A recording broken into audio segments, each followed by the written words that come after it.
সরকারি রাস্তার কাজে বাধা দেওয়ার অভিযোগ বিজেপির বুথ সভাপতির বিরুদ্ধে। ঘটনা নদিয়ার শান্তিপুর থানার অন্তর্গত হরিপুর গ্রাম পঞ্চায়েতের পুরনো হালদারপাড়ার এলাকাবাসীর অভিযোগ, ওই এলাকা গত পঞ্চায়েত নির্বাচনে বিজেপি জয়লাভ করে। তারপর থেকে বিজেপির সদস্য যে কোনো সরকারি কাজে বাধা দেয়, এমনকি ওই এলাকার বিজেপির বুথ সভাপতিও কাজ করতে বাধা দেয়। এবার সরকারি রাস্তা করতে বাধা দেওয়ার অভিযোগ উঠল ওই বুথ সভাপতির বিরুদ্ধে। এলাকাবাসীরা আরও জানান, সিঙ্গাপুর পুরনো হালদারপাড়া প্রাইমারি স্কুলের পেছন দিক দিয়ে একটি রাস্তা রয়েছে। সেই রাস্তা সম্প্রসারণের জন্য পথশ্রী প্রকল্পে পঞ্চায়েত সমিতির পক্ষ থেকে ঢালাই রাস্তার কাজ শুরু হয়েছে।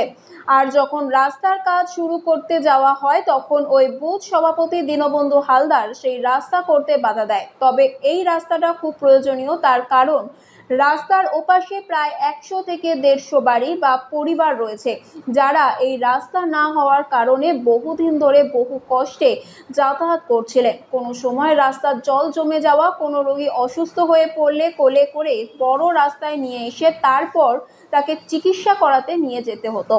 এখন রাস্তা সম্প্রসারণ খুব প্রয়োজন। তবে ওই বুথ সভাপতি দীনবন্ধু হালদার ডাক্তার জমি দখল করে নিজের জমির মধ্যে নিয়ে বেড়া দিয়ে দিয়েছে এবং রাস্তা করতে গেলে তিনি বাধা দিচ্ছেন। এলাকাবাসী চাইছেন রাস্তার সঠিক মাপ করে, রাস্তার সঠিক জায়গা বের করে রাস্তা যাতে চওড়া করা যায়। আপনি সরকারি জমি মানে দখল করে রেখেছেন? না, এটা মিথ্যা। এই জায়গাটা তো আপনার? হ্যাঁ, আমাদের স্ত্রী সম্পদ। তাহলে সেই প্রমাণপত্র আছে? অবশ্যই। তাহলে এখন পুলিশ প্রশাসনকে দেখালেন? না, আমি দেখাইনি। এবার পুলিশ প্রশাসন বলছে মাপবে।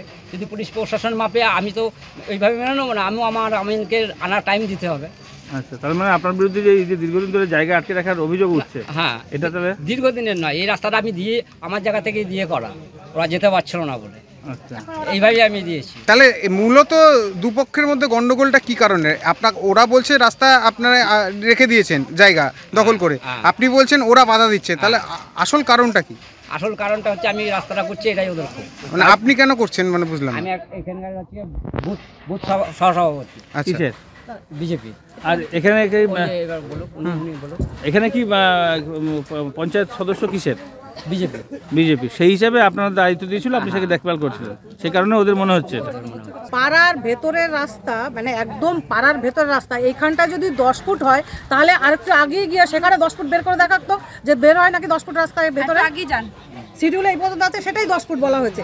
এবার এরা বলতে চাইছে যে পারনটা আছে পাশে, এটা উনি দখল করে আছে, আর উনি বলতে চাইছে এটা আমার জমির দলিল আছে, এটা আমার জমি। আমরা যখন রাস্তাটা হয় ঢালাই, এর আগে একবার হয়েছে, তাহলে আমরা ছেড়ে করেছি এলাকার, যেহেতু এরা নিজেদের একই ভাই হয়, কেউ কাকাতো ভাই, কেউ ভাই গন্ডগোল হচ্ছে।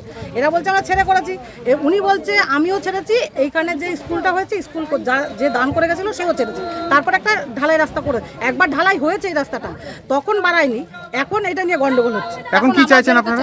আমরা চাইছি রাস্তাটা, আমরা বলেছিলাম যে যেহেতু অনেকটা বড় একটা ড্রেন হয়েছে, যেইভাবে মানে রাস্তা যেটা ঢালাই রাস্তা ছিল তার পাশে পাটা পেতে সেইটার উপর দিয়ে রাস্তাটা হবে, কিন্তু এরা চাইছে এখানে একটা ইলেকট্রিক পোল আছে, উনি দখল করে আছে, ইলেকট্রিক পোলটা আরো পেছনে সরে যাবে, এই রাস্তাটাও এই রাস্তার মতো চওড়া করবে। এখন তো পুলিশ এসছে, কি চাইছেন এখন পুলিশ এসছে, পুলিশ কি বার্তা নেয় দেখি, পুলিশ কি বলে। আপনারা দলীয়ভাবে কি কোনো ব্যবস্থা নিচ্ছেন? যেই লোকের নামে অভিযোগ করছে, দীনবন্ধু হালদারের নামে, সে বাধা দিচ্ছে, সে রাস্তাটা যখন থেকে হচ্ছে এলাকার মানুষের সাথে সেও কাজ করছে যাতে রাস্তাটা ভালো হয়, সে কোনো রাস্তা সরকারি কাজে কোনো বাধা দিচ্ছে না। এখানে দীনবন্ধু হালদার এবং শশধর হালদার এরা আমাদের বাধা দিচ্ছে। এখানে প্রায় 100 ফ্যামিলি রয়েছে যারা একটা টোটো ঢুকতে পারে না। একটা বিদ্যুতের পোলের জন্য আমরা দরখাস্ত করেছি অফিসে, সেখানে বিদ্যুতের পোলটা সরাবে বলেছে, কিন্তু এ বারংবার বাধা দিচ্ছে। আমার প্রশ্ন হচ্ছে, ওর জায়গা যদি হয় ও আমি নিয়ে মেপে নিয়ে যেটুকু তার রাস্তা থাকবে আমরা সেইটুকু নেবো। তার মানে সরকারি জায়গা দখল করে বসে আছে ও। কতদিন ধরে এটা? দীর্ঘ প্রায় 5-6 বছর ধরে একইভাবে আছে। এর আগে কখনো আপনারা বলেছিলেন? এর আগে আমরা বলেছি একটা পাড়ায় মিউচুয়াল হয়েছে, সেই অনুপাতে বেড়া দিয়েছে। এখন বলছে বেড়ারও এদিকে জায়গা রয়েছে, সরকারি রাস্তা দখল করে রেখেছে, সরকারি কাজে বাধা। উনি আমার থেকে সময় চাইছে, কিন্তু আমি ওনার থেকে সময় নিইনি।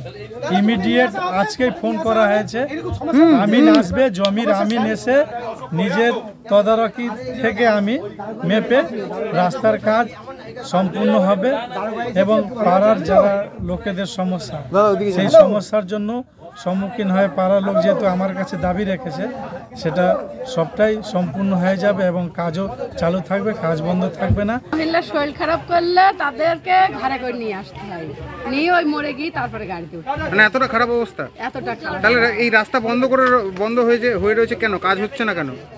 কাজ হচ্ছে যাদের আশেপাশে জায়গা তাদের আপত্তি। তার মানে আপনারা এতদিন এই কষ্ট করেই চলাচল করেছেন, অথচ জায়গা আছে তার মানে? জায়গা তাহলে এখন কি বলছেন, কি করা উচিত এখন?